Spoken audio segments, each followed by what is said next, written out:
नमस्कार। आदर्श शिक्षण संस्थान द्वारा संचालित ऑनलाइन क्लास में आप सभी का हार्दिक स्वागत एवं अभिनंदन। जैसा कि हमने पिछले वीडियो में अध्याय 1 ध्वनि कविता के पहले व दूसरे चरण का सरलार्थ समझा था, आज हम उसी कविता के तीसरे व चौथे चरण का सरलार्थ समझेंगे।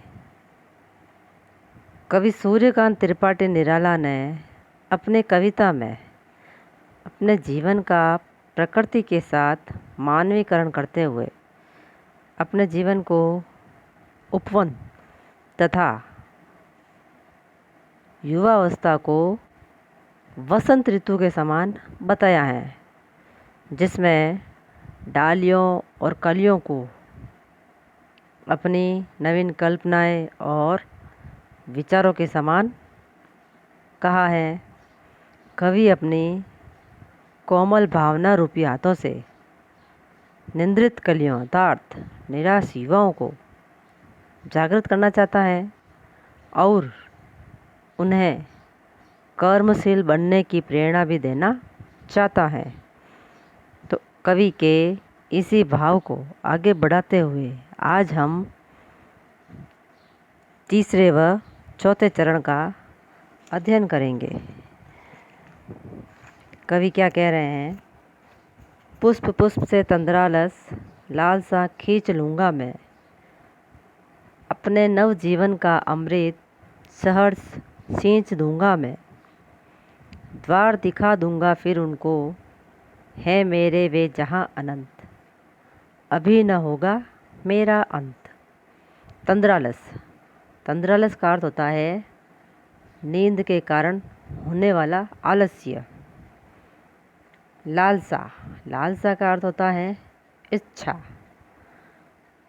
नव का अर्थ होता है नया। सहर्ष का अर्थ होता है खुशी के साथ।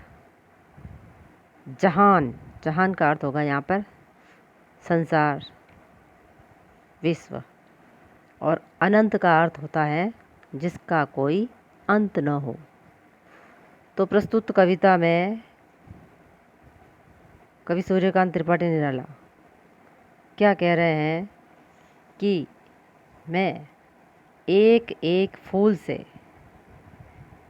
आलस्य को खींच लूँगा।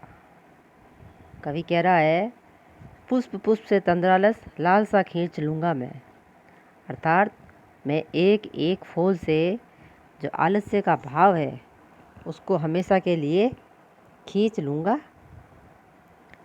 अपने नव जीवन का अमृत सहर्ष सींच दूँगा मैं, अर्थात कवि जो आलसी युवा है उनके मन से आलस्य की भावना को दूर करके उनके मन में भी नए जीवन का अमृत खुशी खुशी भरना चाहता है।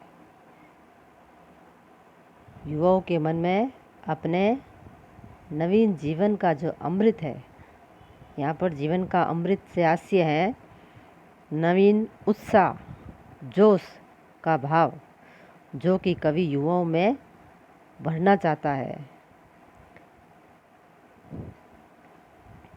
इसीलिए कवि कह रहा है कि भी मैं अपने जीवन का अमृत सहर्ष सींच दूँगा मैं, मतलब निराश युवाओं के मन में कवि अपने जीवन के उत्साह और जोश को भरना चाहता है। द्वार दिखा दूँगा फिर उनको, है मेरे वे जहाँ अनंत, अभी न होगा मेरा अंत। आगे कवि क्या कह रहे हैं कि भाई मैं युवाओं के मन से आलस्य और निराशा की भावना को दूर करके संसार में उन्हें अमर होने का दरवाज़ा दिखा दूँगा।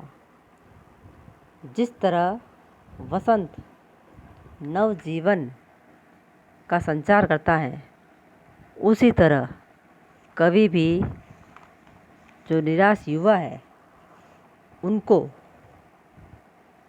नव जीवन का संचार जीवन में करने के लिए आग्रह करता है।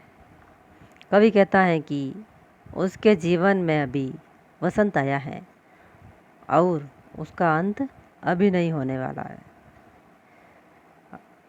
इस प्रकार कवि युवाओं के मन में एक नवीन प्रेरणा संचार करते हुए उन्हें भी अपने जीवन से आलस्य यानी निराशा का भाव हमेशा के लिए समाप्त करने का आग्रह करते हुए अपने कर्म पर आगे बढ़ने का संदेश देता है और निरंतर अपने कर्म सौंदर्य को निखारने का संदेश भी देता है। धन्यवाद।